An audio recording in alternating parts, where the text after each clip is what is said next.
Olá a todos, mais uma vez bem-vindos. Estamos aqui de novo para mais um episódio do Top 10 ou uma coisa parecida. Lembrem-se, não é um top 10, não é um top 8, não é um top 12, é aquilo que nós quisermos e bem nos apetecer. Antes de começar esta rubrica, queria agradecer mais uma vez aos patronos e patronas do VFF1. Agradecer também a quem nos vê agora também na Bola TV. Não se esqueçam de apoiar o podcast, patreon.com/VFF1. Tem lá depois as formas de apoiar o podcast. E apoiar o podcast também nas redes sociais, nas diversas plataformas. E se quiserem ser um bocadinho mais interventivos, podem sempre participar também nas plataformas das redes sociais, o X, Instagram, etc. Não liguem ao que o Alexandre disser lá, porque o que ele diz aqui também não é muito importante, portanto o que ele disser lá também não será. Alexandre, obrigado mais uma vez por te juntares a mim nesta aventura. Nós tínhamos mais uma vez, nós convidámos o Guilherme para participar, vamos ver se ele ainda aparece antes do final do podcast, não sei o que é que vai acontecer. Espero que não. Diz? Espero que não. Não sei, pá, não te esqueças, repare, nós precisamos de um estagiário, meu, portanto vai ter que ser o Guilherme. Já bebi café, não é preciso estagiário. O tema do programa de hoje é aquilo que nós designamos são os segundos pilotos, os melhores segundos pilotos. Nós temos feito os melhores e os piores, mas eu acho que aqui, sinceramente, não vai haver piores. Portanto, lá está, são as nossas opiniões, as minhas e as do Alexandre. As do Alexandre valem um bocadinho menos, mas pronto, isto tem que se dar a voz a todos. Mas são as nossas opiniões, portanto, muitos haverá que vão faltar nesta lista. E vamos já, sem demoras, passar ao primeiro. Alexandre, qual é que é o primeiro que tu tens na tua lista? É o Ricardo Patrese. Ricardo Patrese, portanto, calhou-me a mim. Ricardino, como lhe chama a esposa dele quando ele faz uma hot lap num carro de estrada, à volta de um circuito. Bem, Ricardo Patrese, então. Ricardo Patrese tem uma carreira de 17 anos na Fórmula 1. Será uma das mais longas, numa altura em que os pilotos não tinham uma carreira assim tão longa. Ele nasceu em 1954. Esteve ativo na Fórmula 1 entre 1977 e 1993. Eu estou a começar pelos números, porque quando se faz um podcast com um engenheiro, normalmente os números, para termos a atenção deles, temos que falar de números. O número de corridas, lembram-se, os da nossa idade lembram-se que o Patrese foi durante muito tempo o piloto com mais corridas na Fórmula 1 disputadas. Eram 257 quando ele terminou a carreira. Ele tem 6 vitórias, 8 pole positions, 37 pódios, respeito, e tem 13 voltas mais rápidas. E passou por equipas como, desde 78, em que se estreia, pela Shadow, passou para a Arrows, pela Brabham, pela Alfa Romeo, voltou à Brabham, a Williams e finalmente a Benetton em 93. Ricardo Patrese, porquê que nós consideramos o Patrese para esta lista? Pelo menos na minha opinião. Ele ficou muito conhecido na década de 90 quando fez parelha com o Nigel Mansell na Williams e com o Williams Renault, aquele carro altamente dominador com a suspensão ativa, e que o Mansell foi campeão, inclusive em 92. E o Patrese faz ali de fiel escudeiro, qual Sancho Panza, para o Nigel Mansell. E tem grandes performances. Eu lembro-me de o ver no Estoril. No Estoril não é para falar disto, que ele quase que voa. Não, ele voa mesmo, aliás. Teve grandes performances e pode-se dizer que foi um piloto que ajudou por omissão, ou seja, por não incomodar o seu chefe de fila. Eu tenho a dizer que, pessoalmente, ele já tinha feito equipa com o Nelson Piquet também, tricampeão do mundo, na Brabham. Também não deu muito o que fazer ao Piquet. Mas eu tenho que dizer que sempre gostei de Ricardo Patrese. Foi daqueles pilotos que, isto é como quando a gente tem um prato muito bom, mas temos assim um acompanhamento que completa aquilo. Não é o prato principal, mas é mesmo fixe. Eu sempre gostei dele, desde miúdo, desde pequenino.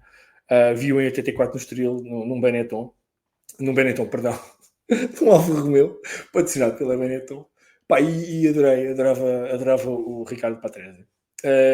A primeira grande memória que eu tenho dele, grande a sério, foi uma espeta memória que ele tem com o Piquet no Brabham. Uma coisa brutal, que eu tinha um póster no meu quarto com uma labareda de fogo na primeira curva. Mas pronto, eu tenho aqui este apontamento do Patrese que, e o Alexandre falou nisto já no programa anterior, que tem uma carreira nas fórmulas inferiores de respeito. Ele é campeão de Fórmula 3 e Fórmula 3 europeia em 1976, portanto não é qualquer coisa assim de desprezar. E foi também campeão do mundo de karting, creio eu. Portanto, um piloto que chega à Fórmula 1 com provas dadas, tem um início conturbado, talvez o Alexandre queira falar nisso, e tem um início conturbado, mas tenho a dizer que este está na minha lista, no meu top dos pilotos, dos segundos pilotos mais importantes da Fórmula 1, pelo menos da época moderna. Posso elucidar as pessoas? Posso dizer coisas de jeito ou não? Pode dizer coisas de jeito, mas é para isso alguém tem que dizer coisas de jeito, não é? Porquê é que o Patrese está no topo da lista dos segundos pilotos? Porque ele foi segundo piloto de quem? Nelson Piquet, Michael Schumacher, Nigel Mansell. Aliás, foi... Ele queria acreditar que era o primeiro piloto, não é? Ele dizia sempre que no contrato não dizia nada. O que é verdade é que nunca ganhou. Agora, ele na realidade foi colega de equipa de imensos pilotos que viriam a ser campeões do mundo e fez sempre, para mim, foi uma das imagens que nos veio logo à cabeça quando falámos no segundo piloto, porque ele efetivamente estava lá, estes pódios todos que ele tem, e nós vamos dizer isto sempre que fazemos esta lista, só havia à volta de 16 grandes prémios nesta altura, não havia 24 nem 25, e portanto, ter 37 pódios, para quem nem sempre nestes 17 anos teve um carro altamente competitivo, mas o tempo que ele passou na Williams mostra que era de facto um piloto que garantia que havia ali, e só pontuavam 6, mas normalmente entre primeiro e quarto, se nós formos ver as vezes que ele ficou entre primeiro e quarto, isto aumenta substancialmente a estatística. E a verdade é que ele trazia sempre pontos para casa e ajudou a garantir muitos campeonatos de construtores e ajudou a garantir que quando acontecia alguma coisa, mais uma vez, na altura que o Patrese correu, não era normal dos 20 carros de hoje chegarem 19 ao fim, corriam 26 e era normal chegarem 13 ao fim. E o Patrese era normal, quando acontecia qualquer coisa, ele garantia roubar alguns pontos a quem estava a lutar pelo campeonato. Portanto, digamos que daquela época houve pouca gente de topo com que ele não correu. Aliás, ele foi companheiro do Hélio de Angelis, também, por exemplo. Ele foi companheiro de equipa, sofreu muito com o Piquet. Aliás, há grandes histórias do que é que o Piquet lhe fez quando ele chegou, como pendurar-lhe a roupa num fio ou num poste de eletricidade. O Patrese, não sei se sabes, mas é um senhor de boas famílias italianas. Boas, sim, sim. É um senhor extremamente educado, que fala inglês corretamente, embora com aquele sotaque italiano dos filmes da máfia. Mas, acima de tudo, é alguém que teve anos e anos na Fórmula 1. Acabou, se calhar, não da melhor maneira, na Benetton, a ser um bocadinho enxovalhado pelo Flávio Briatore. Ia ser um bocadinho enxovalhado também, porque tinha o Michael Schumacher ao lado. Mas a verdade é que ele foi, durante muitos anos, a opção da Williams, mesmo quando havia pilotos melhores do que ele, livres para correr na Williams.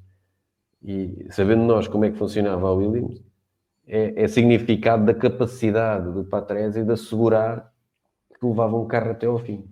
Ele não foi, quando o Nigel Mansell é campeão, ele não foi o que melhor lidou com a suspensão ativa. No entanto, mesmo assim, a quantidade de pontos que ele tem nessa época é fenomenal. Sim, ele é vice-campeão do mundo. Portanto, ele fez aquilo que alguns pilotos com o melhor carro não conseguem fazer quando tem o melhor carro do grid. Mas ele começa na Fórmula 1, só queria fazer este apontamento de uma forma um bocadinho dramática, porque ele é acusado logo nos primeiros anos da morte de ser culpado pela morte de Ronnie Peterson em Monza, em que ele tem 5 campeões do mundo a pedirem, inclusive na corrida seguinte em Watkins Glen, nos Estados Unidos, a pedirem a sua suspensão, e conseguiram. Portanto, ele começa de uma forma um bocadinho traumatizante, e mesmo durante muitos anos o James Hunt, que foi narrador de Fórmula 1 para as televisões britânicas e para o Eurosport, o enxovalhava em público, quer dizer, tratava de uma forma menos elegante, mas com o tempo, dito pelo próprio Patrese, com o tempo, alguns destes pilotos, estes campeões do mundo, os Marios Andretti, os Fittipaldi, vieram falando com ele, e quando a informação começa a chegar de uma forma mais fidedigna, provou-se realmente que ele não teve responsabilidade no que aconteceu, numa grande tragédia da Fórmula 1.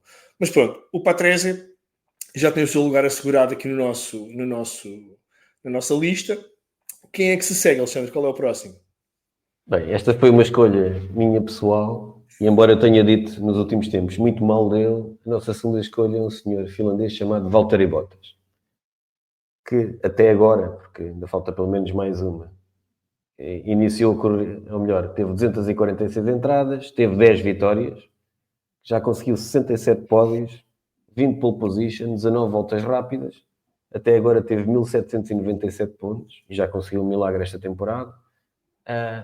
Correu até agora na Williams, na Mercedes e na Sauber. Vocês podem lhe chamar Alfa Romeo, MB Waze, Take, não sei o que verde, Sauber. Ok? Até agora, e ele já leva muito tempo na Fórmula 1, não me parece, mas já leva. Começou por ficar em 17º, depois em 4º, em 5º, em 8º, em 3º, em 5º, em 2º por 2 vezes, em 3º, em 10º, em 15º e em 22º até agora, esta época. Portanto, os 4 anos na Mercedes, ele foi 2 vezes vice-campeão do mundo, uma vez 3º lugar e outra em 5º. E é preciso lembrar, antes que me esqueça, que no final, nos campeonatos do mundo, só ganha um.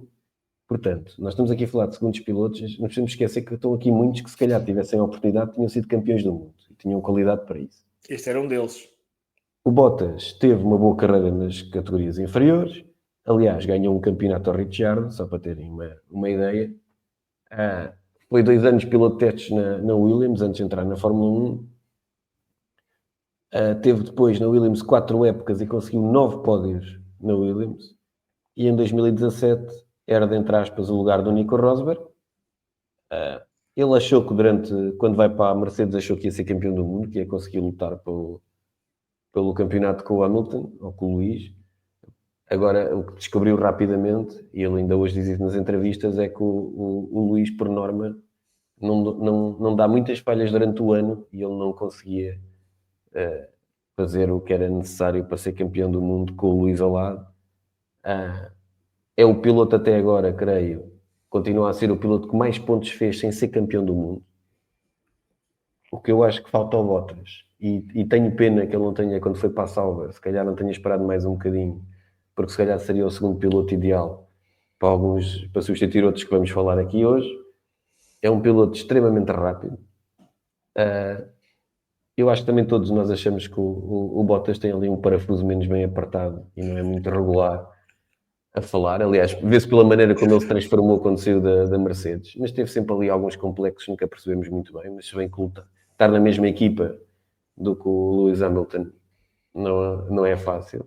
No entanto, a verdade é que os 4 anos que ele passou na Mercedes, ele fez, pelo menos na nossa opinião, impecavelmente o lugar do wingman. E se forem ver os resultados da época, principalmente as 3 em que ele acabou 2 vezes em segundo e uma vez em terceiro, ele esteve sempre lá, sempre que o Luís tremeu um bocadinho, sempre que foi preciso roubar pontos aos competidores, ele esteve lá e conseguiu muitas vezes fazer um 1-2 para a Mercedes, acabou imensas vezes no pódio, conseguindo muitas vezes ficar, não conseguindo bater o principal concorrente do Lewis Hamilton nestes anos, mas logo a seguir quem é que lá vinha para garantir os pontos para a equipa, até porque a Mercedes é uma construtora de automóveis, portanto o título de construtor é uma coisa importante. Lá estava ele à espera quando os Red Bull falhasse para conseguir. Portanto, eu acho que o Valtteri Bottas merece claramente um lugar nesta lista como um dos grandes segundos pilotos que conseguiu sempre, pelo menos, e aqui, obviamente que vamos falar de vários pilotos, vamos sempre frisar numa altura em que ele estava, o Patrese não é um bom exemplo porque acompanhou montes de campeões do mundo. Aqui o Bottas é claramente concentrado, na nossa opinião, na parte em que acompanha o Lewis, e ele pode dar todas as desculpas do mundo, que não teve contratos multianuais, também se esquece quem negociava pela Mercedes e por ele era a mesma pessoa, portanto ia ser uma negociação interessante. O Toto Wolff, não, eu só dou 2 milhões, não, devia ser uma negociação complicada. A verdade é que eu pelo menos acho, Pedro Filipe, que ele nunca teve o estofo para ser campeão do mundo, o que não quer dizer que não tivesse a velocidade. Claro. Não, concordo plenamente. Nós aqui, quando falamos de segundos pilotos, este segundo, porque acima deles haverá um sobredotado, um Luís, um Nigel Mansell sobredotado não seria, mas é um Piquet, um Schumacher. Sim, apenas isso. Mas assim, eu tenho grande simpatia pelo Valtteri Bottas, mas também à semelhança de ti, tenho grande irritação com estes últimos anos da carreira dele, grande irritação, porque aquilo ele nesse sentido de moda tem, quer dizer, bolas, aquele penteado, e depois tem uma coisa, eu só tenho inveja numa coisa, pá, gostava de ter aquela capacidade de fazer calendários. Acho que a seguir aos Pirelli... Ainda bem que não tens. Pois, sim, porque não ia vender tantos como ele vendeu, não é? De certeza. Mas é um tipo que parece que aprendeu a viver a vida. Deve ter uns TikToks e uns Reels muito engraçados, mas provavelmente estará de saída da Fórmula 1. Vamos ver se estará de saída da Fórmula 1 ou não. Ao dia que gravamos isto, não temos grandes certezas. Mas sim, o Valtteri Bottas é claramente o exemplo acabado de um fiel escudeiro. E não lhe pode ser apontado grande coisa. Inclusivamente, ele, como tu disseste bem, ele apanhava todas as oportunidades que havia de fazer, do Luís ter um problema mecânico, ou uma estratégia mal feita, ou um acidente, etc. Normalmente ganhava o Bottas. Ou o Bottas garantia pelo menos um pódio à Mercedes. Daí também o domínio que a Mercedes teve aqueles anos todos seguidos. Não foi por ser só o Luís o primeiro piloto, mas porque tinha realmente um segundo piloto fantasticamente competente. Vamos a mais um então. Para o próximo. Sim. Um dos meus preferidos. O Sr. Gerhard Berger, e que eu convido quem está a ouvir. Eu vou fazer pipocas agora. Convido toda a gente a ir ouvir o episódio especial que fizemos sobre o Berger, porque só por si é uma maravilha, sendo um dos meus pilotos preferidos mais pela personagem que é e não só pelos resultados desportivos.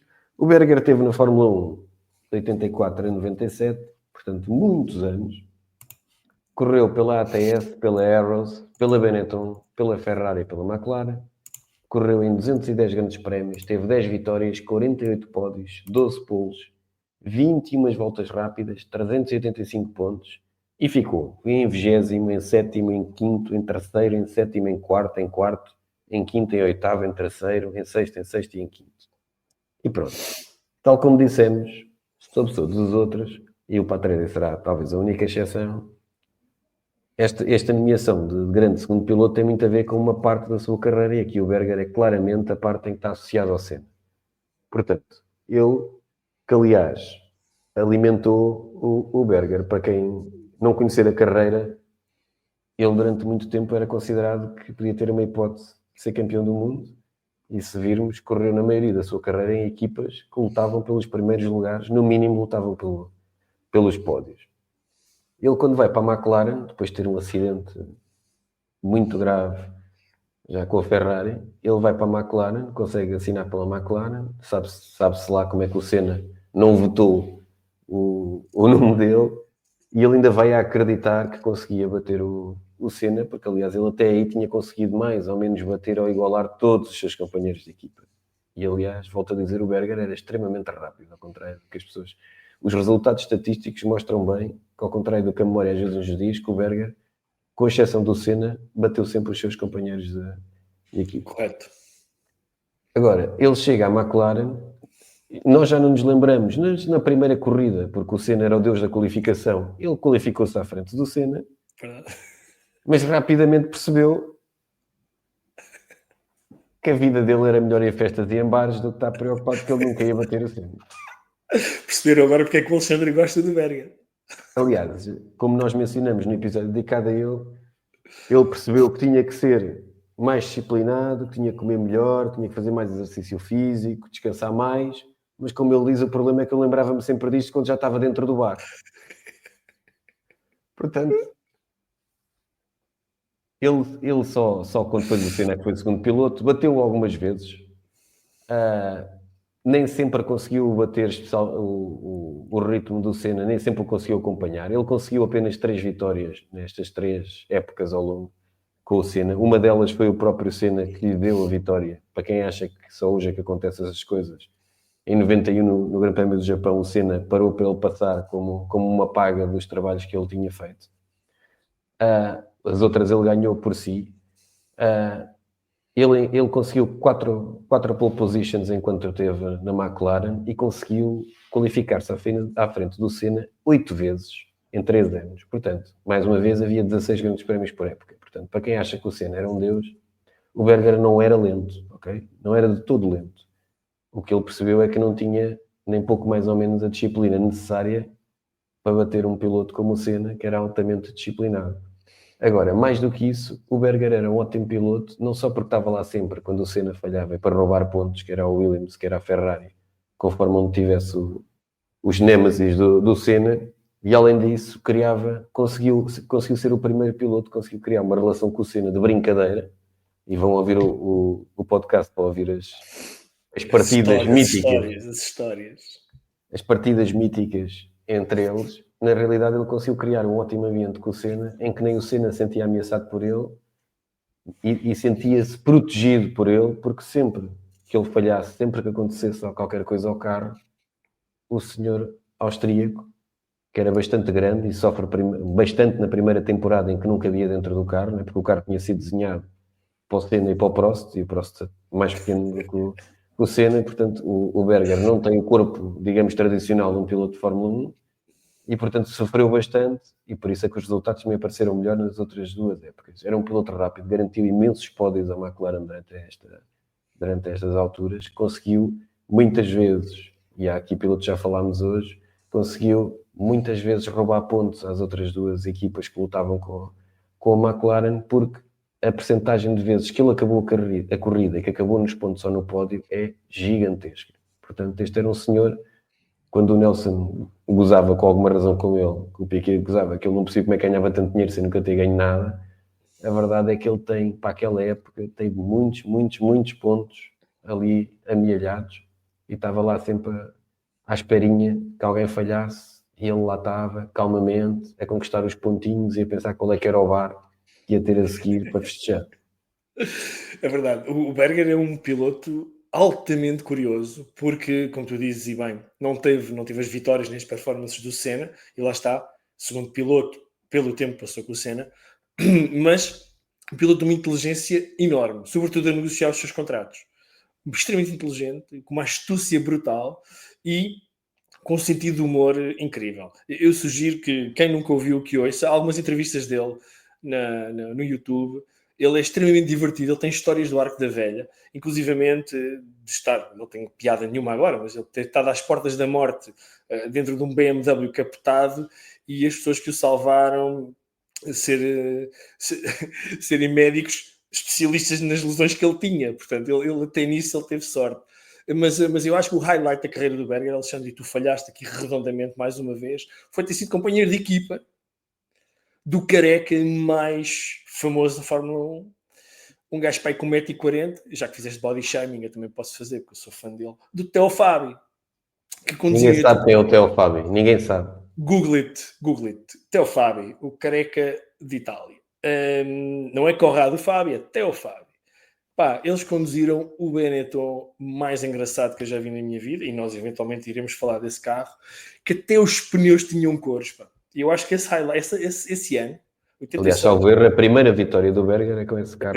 No México, exatamente, no México, com um Benetton com motor BMW, creio eu, com 1000 cavalos. Mas esse é o highlight do Berger todo, e tu mais uma vez falhaste no essencial.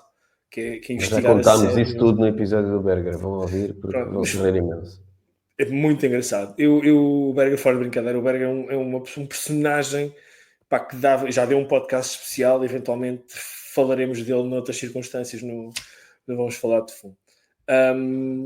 Mas pronto, hoje o top é dos segundos pilotos, o Berger também já está tratado, e agora vamos a mais um piloto. Alexandre, qual é que é o próximo da lista? É mais um daqueles que tu gostarias de ter sido? Também um dos melhores segundos pilotos, que chama-se Barrichello.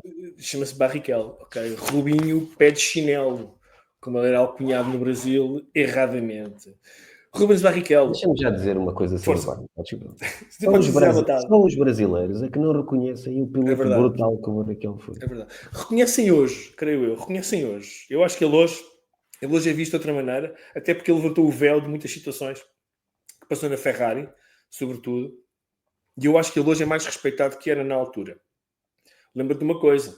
As viúvas do Senna não passaram para o Barrichello, que era o piloto brasileiro com mais preponderância na Fórmula 1. Portanto, o Senna morre em 94, o Barrichello estreia-se em 93. Portanto, um miúdo que não encheu os sapatos logo. Não foi um piloto nunca de primeira linha na Fórmula 1. Mas pronto, Como eu ia dizer, antes de tu me interromperes, Rubens Barrichello nasceu em 1972, esteve ativo na Fórmula 1 entre 1993 e 2011, uma carreira também bastante longa e bastante preenchida. Ele bate o número de corridas do Ricardo Patrese, portanto ele faz 326 corridas, que não é nada mal. Ele tem apenas 11 vitórias, tem 14 pole positions, mas tem 68 pódios. Portanto, 68 pódios é um número avassalador, é um número brutal de pódios, e tem 17 voltas mais rápidas. Isto é muito fruto do tempo que ele passou na Ferrari, é verdade, mas ele estreia-se, então, como eu disse inicialmente, estreia-se na Jordan, ele passa pela Stewart Racing, vai para a Ferrari, onde vai lá a carreira dele como segundo piloto, lá está, então se fala como segundo piloto, se torna mais conhecida e reconhecida. Tem uma passagem pela Honda, com péssimos resultados, que se transforma em Braun, né, em 2009, e termina a sua carreira na Williams em 2011. Ele, na Ferrari, entre 2000 e 2005, ele consegue 2 vezes ser vice-campeão, portanto em 2002 e 2004, portanto na altura que a Ferrari tinha claramente um carro dominador, e faz, pronto, aquilo que nós podemos dizer o que lhe era pedido. Portanto, Schumacher, primeiro piloto, estava lá desde 96, estabelecido, já tinha sido campeão em 2000, foi campeão, aliás, em 2000, já com o Barrichello, e depois tem aquele stint de campeonatos sempre com o Barrichello como seu fiel escudeiro. Mais uma razão para o Rubinho estar aqui nesta lista sem grandes contestações. Mas tu tens razão, os brasileiros nem sempre respeitaram o Barrichello, nem sempre apoiaram o Barrichello, e pode-se dizer até que nos jornais da imprensa brasileira ele era um bocadinho alvo de piadas, e lá está, por isso ter começado com Rubinho pé de chinelo. Lembro-me na altura que ele estava na Fórmula 1, na Ferrari, tinha um conhecido brasileiro que lhe chamava precisamente isso, e dizia, mas o rapaz até é rápido, o Schumacher, não sei o quê, tem ali no bolso, e é verdade, portanto, o talento não era o mesmo. E a Ferrari tratou, na minha opinião, tratou até bastante mal, tendo, sem necessidade, sobretudo nos anos de grande domínio do Schumacher, ter utilizado as ordens de equipa para lhe dar vitórias, para permitir que o Schumacher vencesse quando não era absolutamente necessário, já que o campeonato estava ganho. Há aquele famoso episódio na Áustria, creio eu, agora falha-me o ano, eu li isso há bocado, mas passou-me, as minhas capacidades de memória são fantásticas, em que ele é obrigado a ceder o primeiro lugar na corrida, na última curva, na reta já inclusivamente final, e que depois há uma cena tenebrosa no pódio em que o Schumacher não quer subir ao primeiro lugar, dá taça ao Rubinho, tanto que a Ferrari é achincalhada na praça pública por toda a gente. Não havia Twitter na altura, acho que ainda bem para o Jantode, porque senão acho que ainda hoje estava a bloquear tweets. Mas ele não é muito bem tratado. Ele já ameaçou por vezes, ele participa nos podcasts brasileiros muito interessantes, ele já ameaçou desvendar o que é que se passou naquela altura, das ordens de equipa, do contrato, mas o que é certo é que ele era o segundo piloto. Portanto, ele dizia que tinha um contrato assinado, tinha que cumprir as ordens se quisesse estar na próxima corrida. E pronto, e assim foi. É uma pena, um piloto com imenso talento, ele começou muito rápido na Fórmula 1, era extremamente veloz, sobretudo nas qualificações. E pronto. Eu pessoalmente, lá está, é daqueles pilotos que eu simpatizo imenso, sempre de sorriso fácil, sempre com o coração na boca. A primeira vitória dele, creio que na Alemanha, nunca vi um homem chorar daquela forma, de uma maneira tão de felicidade, obviamente, sendo que é obviamente brasileiro e ter ganho a sua primeira corrida na Fórmula 1. É um piloto que eu gostava bastante e admirava, mas lá está, é daqueles que teria sido campeão do mundo não fosse o companheiro de equipa dele durante os 5 anos, se chamar Michael Schumacher. Provavelmente estaremos a falar de um pluricampeão, dado o carro que tinha, que era um Ferrari altamente dominador e extremamente eficaz. Alexandre. O Rubinho, que começou na Jordan, foi colega de equipa de outra lenda que vamos falar hoje. Naquele mau fim de semana em Imola, em 94, também teve um grave acidente. E ao contrário do que as pessoas possam pensar, ele fartava-se de pontuar com aquele Jordan da Sazol, fartou-se de pontuar, era uma presença comum nos 6 primeiros. Muitas das vezes com o Eddie Jordan aos saltos que eles conseguiam andar em terceiro e quarto. Muitas vezes, mesmo quando tinham aquele motor Peugeot que passava mais tempo a deitar, e é lindo deitar chamas pela parte de trás do que estar a funcionar. Agora, o Rubinho, por muito que ele o chateie e dissessem, a verdade é que ele fez o que tinha que fazer para a Ferrari naquela altura, conquistar pontos, obedecer às ordens da equipa, e acho que a Ferrari, tens razão, exagerou muito na altura a fazê-lo dar resultados ao Schumacher, quando ainda nem era preciso. Exatamente. Não fazia muito sentido. Acho que ele aí se calhar devia ter, não quando era necessário, mas podia ter batido um pé. Ele algumas vezes conseguiu bater o pé ao Schumacher em pista, nem sempre, não tantas como ele gosta de dizer, mas conseguiu algumas vezes. O Barrichello não era de todo lento, era bastante rápido, era bastante consistente em pista. Era também bastante bom a afinar carros, coisa que mostrou nas outras equipas, onde teve a carreira, porque na Ferrari só havia um senhor para afinar os carros. Aliás, há uma história giríssima sobre ele, quando ele vai para aquela espécie de equipa, daquele pior carro que ele diz que conduziu, que é ele dizer que havia um problema no pneu, que o pneu estava mal ajustado à jante, e depois, quando efetivamente o carro parou e foram verificar, de facto o pneu não estava bem ajustado à jante e portanto estava a deslizar um bocadinho, uns milímetros de cada vez que ele acelerava. Milímetros. E ele percebeu.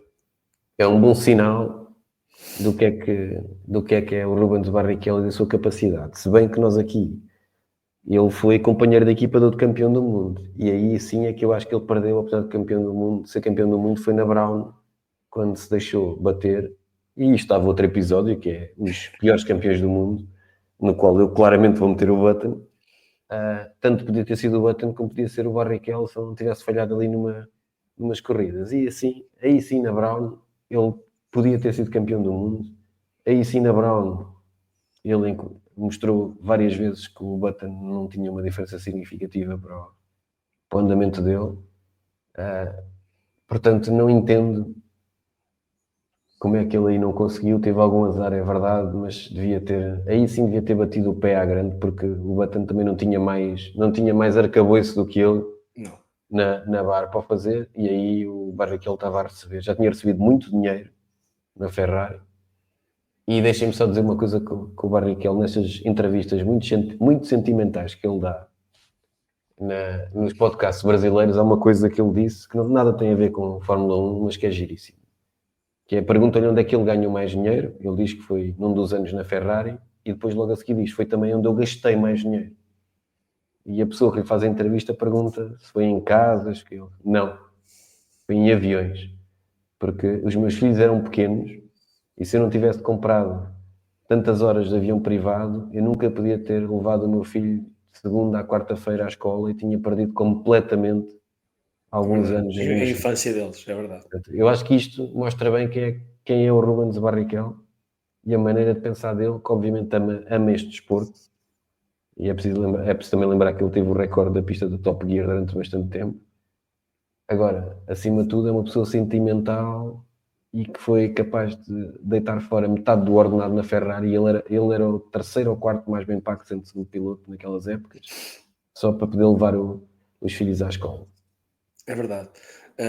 O Barrichello, inclusive no ano da Brown, ele perdeu realmente uma boa oportunidade, mas ele nem em segundo lugar ficou no campeonato. Ele ficou em terceiro lugar no campeonato. Porque ele tem um início... O Brown só correu metade da época, né? Sim, ele tem... Sim, mas ele na segunda metade acaba por ser o piloto mais forte da equipa, inclusivamente, já com a Red Bull e as outras equipas a encurtarem e ultrapassarem a distância que tinham para a Brown. Mas ele no início da época, realmente, enquanto o Button tem aquela sequência de vitórias brutal, e eu concordo em absoluto contigo, o Button é um tipo simpático, porreiro, gosto de ouvir falar, gosto das coisas que ele diz e é bastante sensato. Não acho que seja melhor piloto do que o Rubens Barrichello. O Rubens Barrichello tem esta espada em cima dele de ter sido o Sancho Panza do Schumacher aqueles anos todos, de ter acordado das ordens de equipa, e eu acho que isso enfraqueceu a ele mentalmente e enfraqueceu também a reputação dele. Nós estamos aqui a falar de uma forma mais apaixonada, mas informada, porque acompanhámos na altura. Tu, apesar de seres mais novo do que eu, também acompanhavas, a Fórmula 1 com olhos de ver, pá, e via-se claramente, quer dizer, este tipo não é nenhum. Mas se Não é, foram precisas ordens de equipa, é porque ele estava à frente do Schumacher. exatamente, era aí que eu queria chegar. Portanto, quando são precisas ordens de equipa para que. E atenção, o Schumacher, melhor dos melhores pilotos de sempre, são um dos melhores de sempre da história da Fórmula 1, mas todos os pilotos têm o seu dia, não é? E o Barrichello lá tinha aqueles dias em que tinha uma performance superior ao Schumacher e que por razões diversas lá vinha então o Jantote ou o engenheiro dizer-lhe pá, vais ter que dar o lugar, vais ter que deixar passar porque a gente precisa dos pontos. E isso deixava, eu acho que isso criou muitos anticorpos também em relação mesmo ao próprio Schumacher e à Ferrari. E é pena estas ordens de equipa terem sido assim, mas lá está, elas ainda hoje acontecem, portanto não é nada de novo. Eu pessoalmente não gosto, pessoalmente é uma coisa que eu não simpatizo, não gosto, não sou fã. Gosto de chavascal, gosto de confusão, gosto de pilotos a desrespeitarem as ordens das equipas, sobretudo. Acho que é fantástico. Mas pronto, obviamente que são gostos, são estratégias até de sobrevivência na própria Fórmula 1, porque lembrem-se, o diretor da equipa tem a faca e o queijo na mão, não é? De hoje à manhã, piloto de testes começa a testar muito em Fiorano e o Rubinho por si começa a não sei o que é que ele. Ele estava só a fazer um teste. Fim de semana a seguir estava sem lugar. Portanto, eu acho que ele protegeu-se da melhor maneira que pôde. Daí também o segredo da sua longevidade na Fórmula 1, não é? São 16, 17, 18 épocas, escreveu-se 18 anos na Fórmula 1 também. Extremamente longa a carreira dele. Podemos avançar na lista? Podemos avançar na lista, sim. Vamos Temos agora tempo. inverter, digamos, para aqueles segundos pilotos que podiam ter sido melhorzinhos, não é? Sim, E vamos a atenção, isso. volto a dizer que todos estes pilotos que vamos falar lutaram contra campeões do mundo e algumas lendas. Mas pronto, e pegando na palavra lenda, este é para mim um piloto que é uma lenda da Fórmula 1, cujo seu nome é Fast Eddie Irvine, um piloto da Irlanda do Norte, que correu na Fórmula 1 de 93 a 2002, bem que em 93 fez uma ou duas corridas, não é relevante. Teve 148 Teve em 148 corridas, teve 4 vitórias, teve 16 pódios, fez 191 pontos, teve 0 poles, teve uma volta rápida, correu na Jordan, na Ferrari e na Jaguar, que também podíamos dizer que correu só para ganhar dinheiro, que foi o que ele foi fazer para a Jaguar. E, portanto, em todas estas épocas ficou em 20º, 16º, 12º, em 10º, em 7º, em 4º, em 2º, em 13º, em 12º e em 9º. E quando ficou em segundo, diriam vocês, então, mas se ele ficou em segundo, não foi um bom piloto, segundo piloto? Não, porque no ano que ficou em segundo devia ter ficado em primeiro. Foi o ano em que o Schumacher partiu a perna. E ele tinha um carro que era claramente o melhor carro do grid. É verdade. E ele conseguiu despistar-se várias vezes durante essa época. Mas vamos lá à história. O Eddie Irvine conseguiu resultados relevantes nas categorias inferiores, não tão bons como outros que falámos aqui, mas conseguiu resultados relevantes. Estamos a falar de ficar em terceiro, muitas vezes, nas grandes categorias inferiores de Fórmula 3. Ele foi correr, não tendo um grande backup financeiro, foi correr para a Fórmula 3000 japonesa, que era normalmente para onde iam correr na altura os pilotos europeus que não tinham grandes patrocínios, iam para lá porque lá pagavam para correr. Foi um piloto que entrou na Fórmula 1 da melhor maneira, que é levando uma chapada do Senna. Portanto, ele pontua na primeira corrida. E eu estou a dizer isto porque o Irvine, ao contrário do que as pessoas dizem, não era lento. Não era. Tinha alguma falta de bom senso. Ele na primeira corrida, ele estava muito habituado a correr em Suzuka e, portanto, ele logo na partida passou não sei quantos por fora. Além de pontuar, ele conseguiu uma coisa fantástica. É que ele tinha perdido uma volta para o Senna e voltou a ultrapassar o Senna para lhe tirar a volta de avanço que tinha levado. Ora bem, quem é que entra mais nesta história? Gerhard Berger. No final da corrida, quando obviamente o Senna não gostou, não é uma coisa habitual, o Gerhard Berger, quando chegam à boxe, começa a picá-lo, a ver os seus snaps e a dar-lhe uns snaps ao Senna. Se fosse comigo isto não ficava assim. Tu devias ir lá falar com ele. E é claro que vai. Ele vai. O Eddie Jordan todo contente com isto tudo, porque o Eddie Jordan, também irlandês, gosta de dinheiro. E portanto o Senna, quando lhe vai perguntar para que é que fez aquilo, o Irvine Uma atitude que lhe havia de ser bastante reconhecida durante os anos, que é dizer coisas que lhe saem assim, sem pensar muito, disse, pá, se fosses mesmo mais rápido, eu não tinha conseguido ultrapassar. E o Senna, digamos, tenta dar-lhe uma bufetada enquanto ele está na mesa de massagens. Tudo isto está gravado em áudio e, portanto, fez que o Irvine passasse a ser uma estrela, mas não seja porque levou uma chapada de um tricampeão do mundo. A verdade é, o Irvine estava longe de ser um piloto lento. Ele fez durante vários anos, 3, salvo erro, parceria com o Rubens Barrichello. Pontuaram imensas vezes e não pontuaram mais porque durante alguns destes anos tinham um motor que deixava algo a desejar em fiabilidade, que era um motor Peugeot, embora tivesse potência, muitas vezes entregava a alma ao criador, mas o que ele também conseguiu foi, teve suspenso por causa de acidentes que provocou, aliás, virou o wheel ao contrário, foi ameaçado de perder a superlicença se voltasse a causar mais acidentes. No acidente logo na partida meteu 4 carros uns contra os outros, mas trouxe muitos pontos para a Jordan. Ele era um protegido do Eddie Jordan, só não era mais porque ele não tinha dinheiro próprio para... não podia utilizar o dinheiro próprio, portanto, embora o Eddie Irvine venha de boas famílias, não o podia utilizar, e eis que se não que em 96, quando Schumacher vai para a Ferrari, quem é que escolhem para segundo piloto? Que também foi uma escolha que tinha a ver com os pilotos que estavam disponíveis na altura.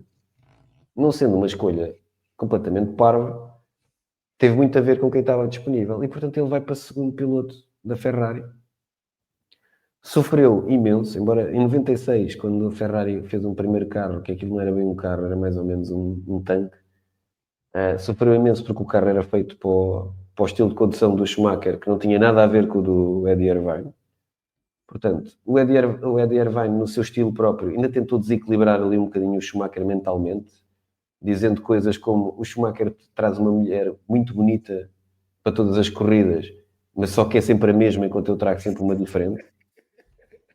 Tentou dizer este tipo de coisas. É claro que isto ao Schumacher passava-lhe como se nada acontecesse. Mas a verdade é que ele também, ao contrário, depois de tentar isto, percebeu que era o segundo piloto. Ainda quando renovou, disse, e tal, não está nada no meu contrato, eu posso ter a minha estratégia setup. A verdade é que sempre que foi preciso, arrochou e fez o que tinha a fazer. No entanto, embora ele tenha passado 2 dos anos que teve na Ferrari, não tinha um carro, os Ferrari não era tão competitivo. Os 2 últimos anos, principalmente o ano em que o Schumacher parte a perna, ele podia ter sido campeão do mundo. Uhum. E não o conseguiu, e viu-se claramente que não tinha estofo em termos de aguentar a pressão. Aliás, mesmo o segundo lugar foi com alguma sorte que ele ficou. Podia ter facilmente sido campeão do mundo, porque a Ferrari claramente viu ali, não queria perder a oportunidade. Não era bonito não ser a estrela a ser campeão do mundo, mas não se podia desperdiçar a oportunidade. O Eddie Irvine continua sempre a ser muito ácido ao longo da carreira. Ele depois vai para o projeto da Jaguar, claramente para levar alguma experiência.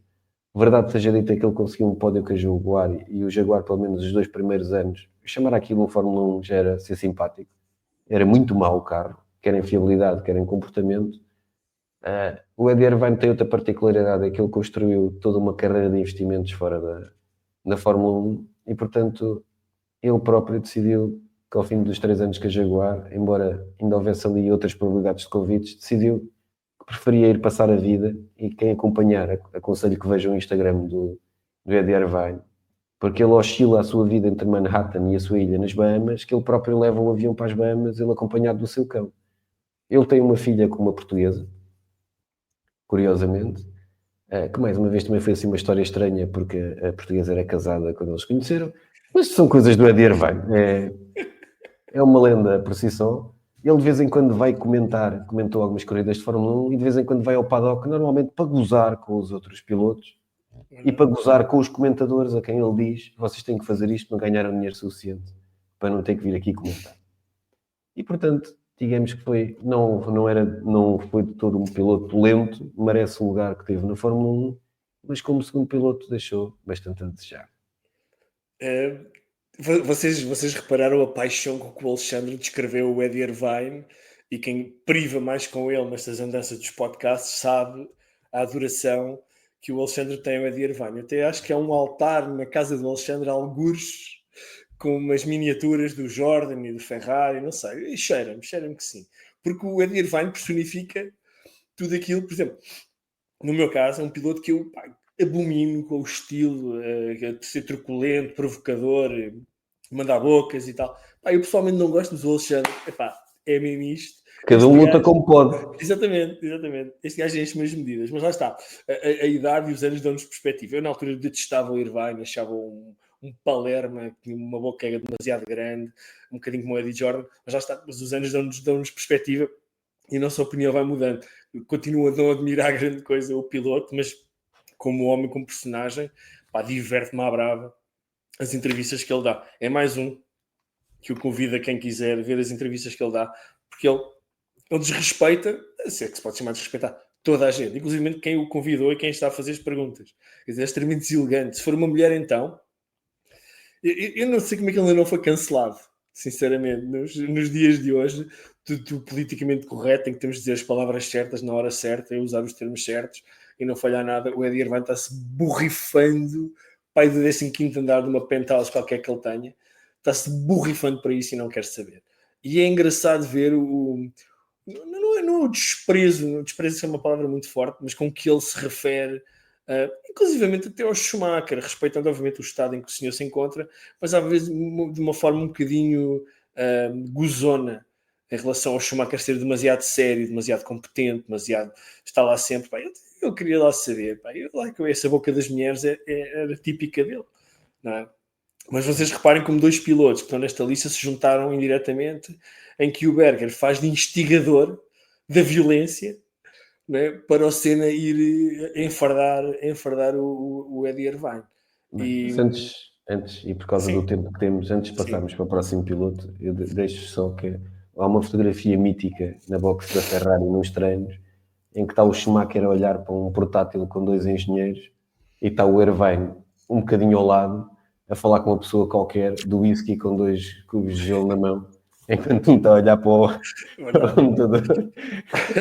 O Irvine assumia plenamente que não ia, a opinião dele não ia contar para nada, portanto ia fazer o melhor possível, não valia a pena opinar porque ninguém ia ligar. Portanto. Sim, mas vamos passar para o próximo. Um personagem, uma lenda da Fórmula 1, não pelas razões da sua rapidez e da sua eficácia, mas sim, claramente merece.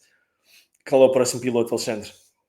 É um senhor que foste tu que elegeste, mais pois. uma vez sofreu, tendo em conta quem é que esteve à frente, que é o Satoru Nakajima. Satoru Nakajima. Ora bem, para quem não sabe, isto é um piloto japonês que estreou-se na Fórmula 1 em 1987,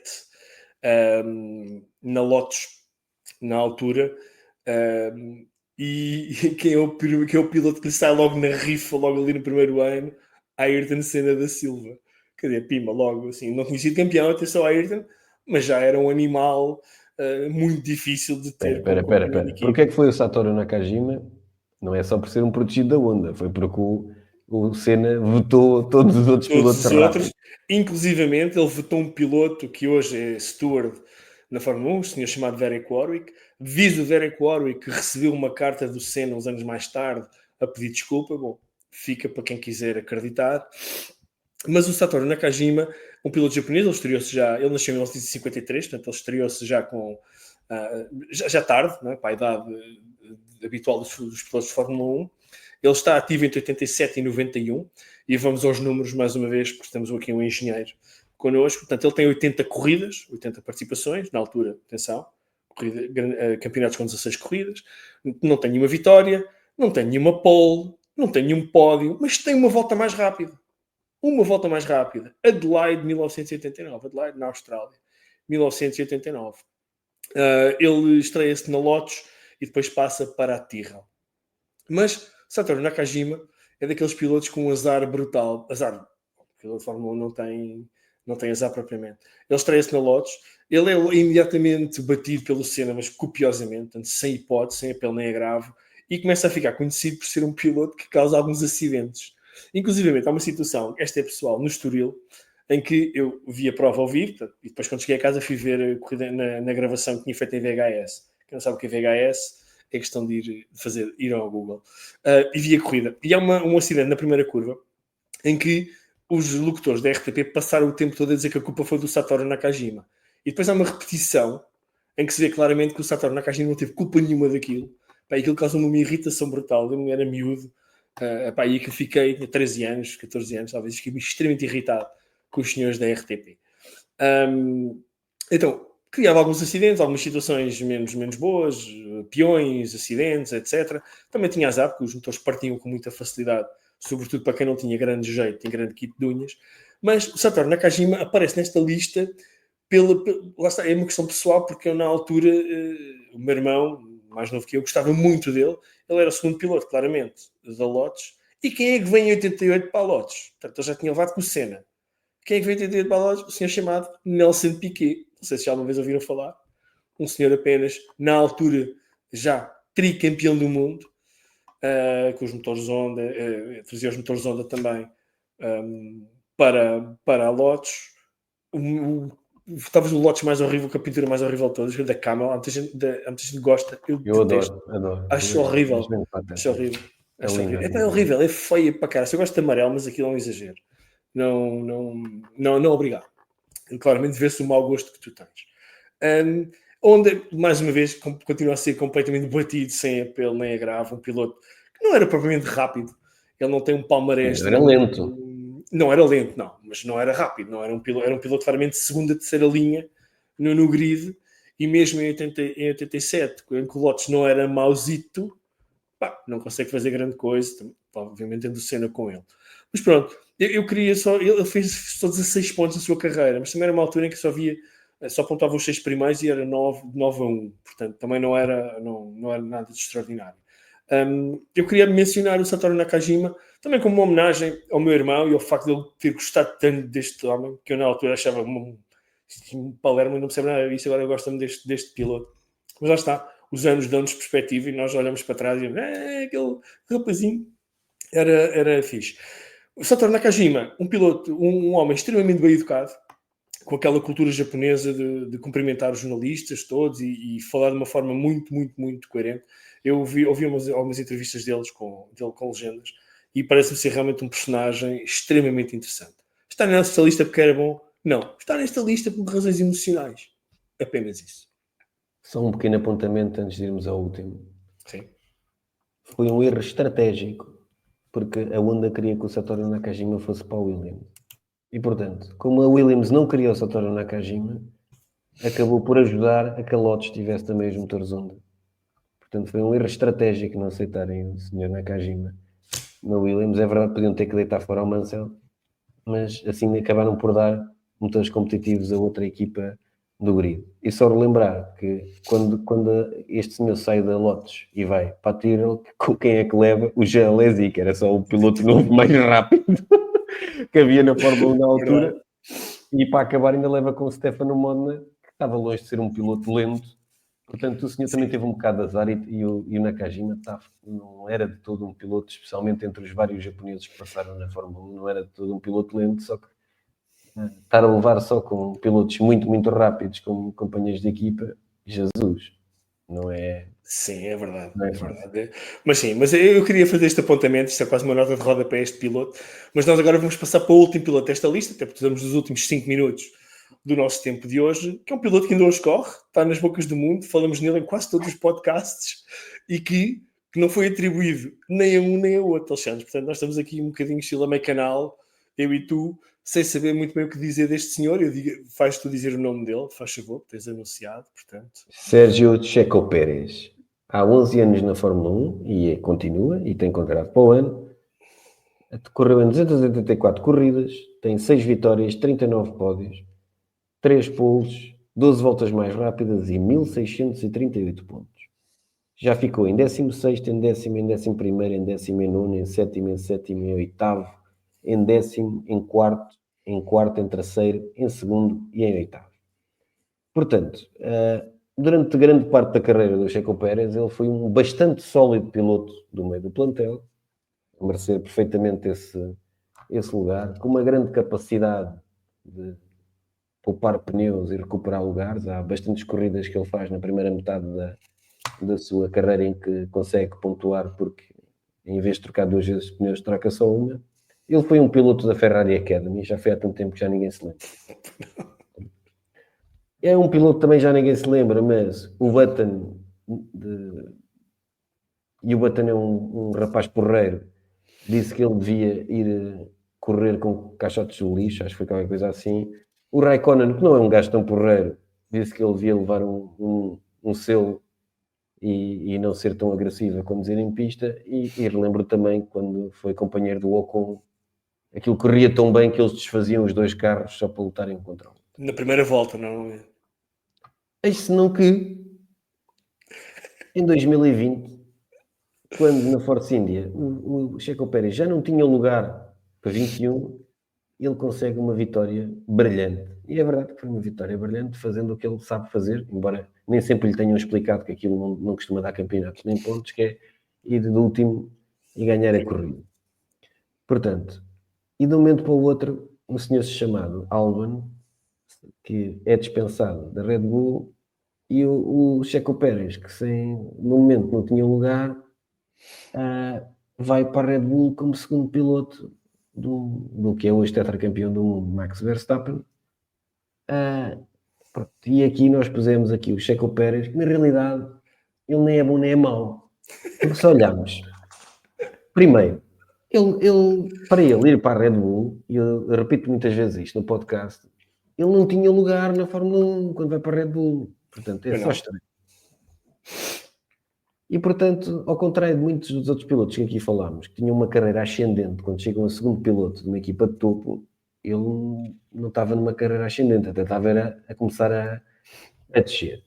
Nas 4 temporadas, embora ainda falte uma corrida ao momento em que gravamos isto para acabar, eu diria que nas 4 temporadas que a Red Bull, ele tem 2 épocas em que é bom piloto, em que acaba em segundo e terceiro, e é bom piloto no sentido que ajuda a equipa a pontuar, ajuda a proteger, faz o que tem a fazer, e outra em que foi fraco, e esta que está a decorrer em que foi só péssimo.